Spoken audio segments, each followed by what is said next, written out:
Good morning, everyone. I'm Fadil, and I'm going to talk about modeling and removal of electronic crosstalk effects and ultrasound signals via deconvolution.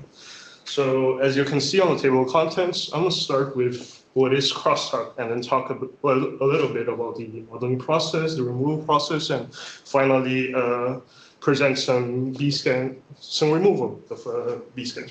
So let's start with what is crosstalk. And to illustrate what is crosstalk, consider the following experiment, where we have two transducers and an inspected object, where the inspected object is touching exactly on the midpoint of the label 1 transducer while covering the entire face of the label 2 transducer. So when the label 2 transducer pulses its ultrasound signal, in the perspective of label 1 transducer, we're going to see something akin to this, where of course the label 1 transducer has 64 elements, so the higher amplitude signal is present on the 31st, 32nd channel.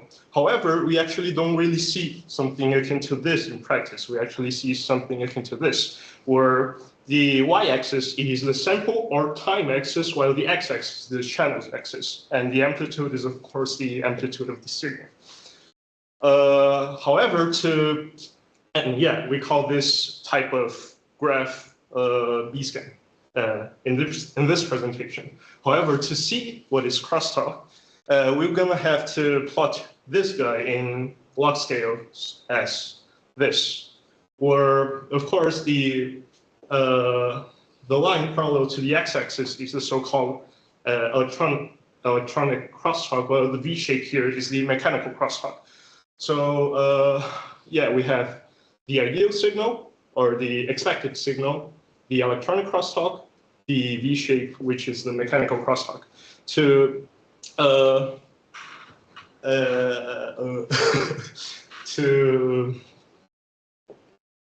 consolidate this kind of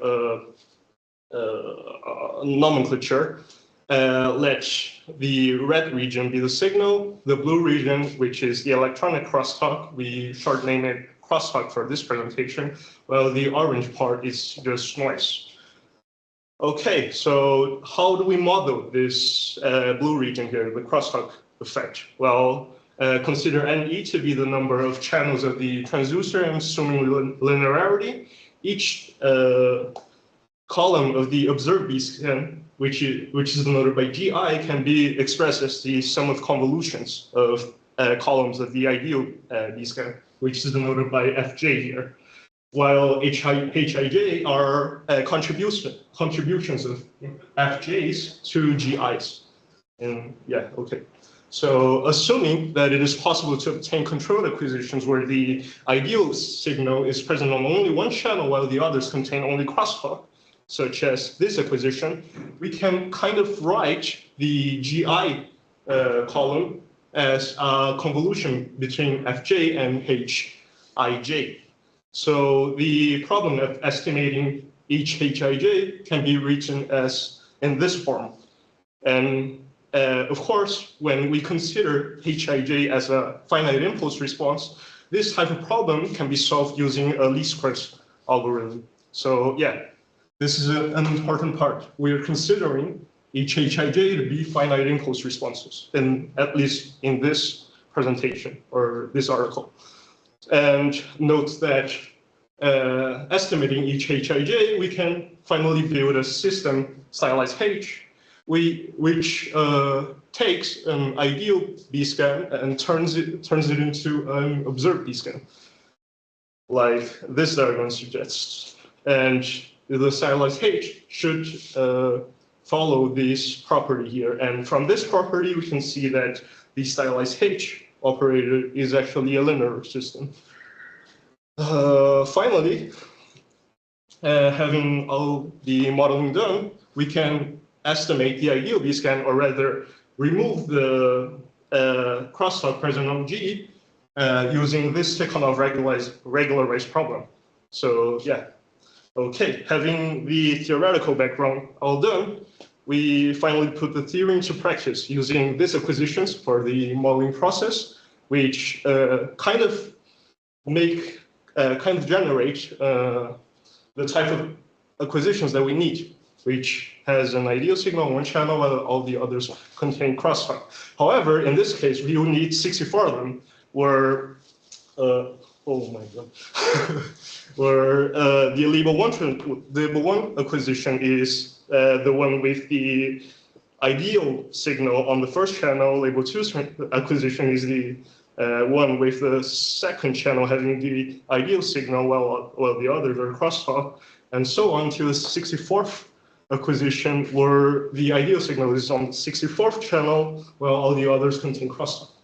So having this thing in mind, before building the stylized H operator, let's consider the effectiveness of each Hij.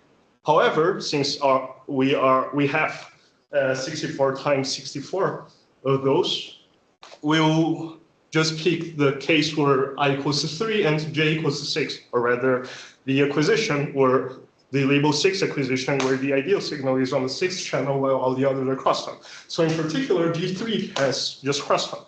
And we are expecting that the estimation of G3 reaching as such kind of approximates G3 only on the region where we assume to be crosstalk as such.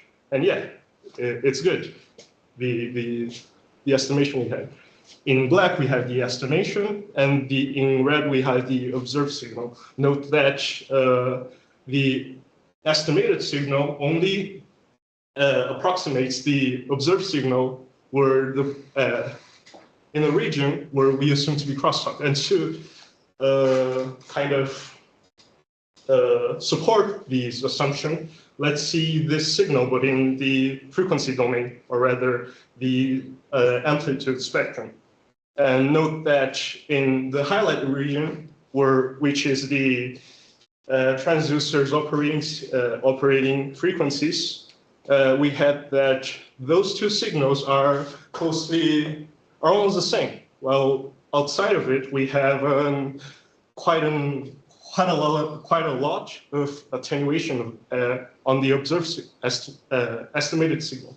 So we can think of the estimated G3 as then-passed G3. So yeah, it is indeed working as we wanted.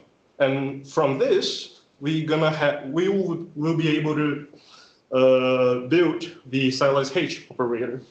And now finally to see if it's working, the removal process, we consider the following setup, where of course the image region is on the red box here, and the resulting V-scan is as such, where by inspection we can see that the upper triangle here is just crosstalk.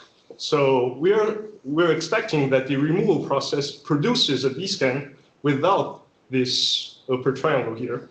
So like this, yay, working qualitatively maybe. So however, we'll need to evaluate these V-scans quantitatively. So we consider the following metrics: the signal to interference to noise ratio, the contrast to noise ratio, and the contrast ratio, where S, C, and M are the regions corresponding to the signal, the crosstalk, and the noise respectively. And from the formulation of each of those metrics, we know that the higher the scores are, the better it is, the removal process. So given these two V-scans, we are expecting that the metrics are way better in this case rather than this case here. And the regions we consider are in red, the signal region, in blue, the crosstalk region, the electronic crosstalk region, and in orange, the noise region. And those are the following metrics, where the post-removal V-scan had an improvement of over 8 dB in all those metrics. So, hooray.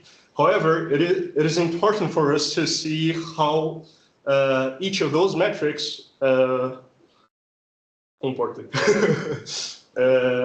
behave in each of the iterations. So let's see first the log-scaled L2 norm of the residual vector of the removal process. And note that after the 125th iteration, we have a plateau here, so it converged. Now for the metrics, same phenomenon happened. So yeah, aside from being having a good score, we had that they converge. They converge. So yeah, it's stable. The method is stable.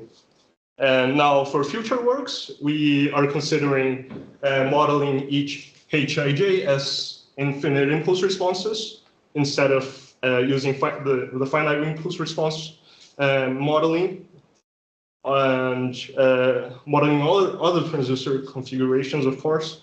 And finally, but not least, approaching the problem using tools present in the framework of estimation theory. Okay, thank you for your attention.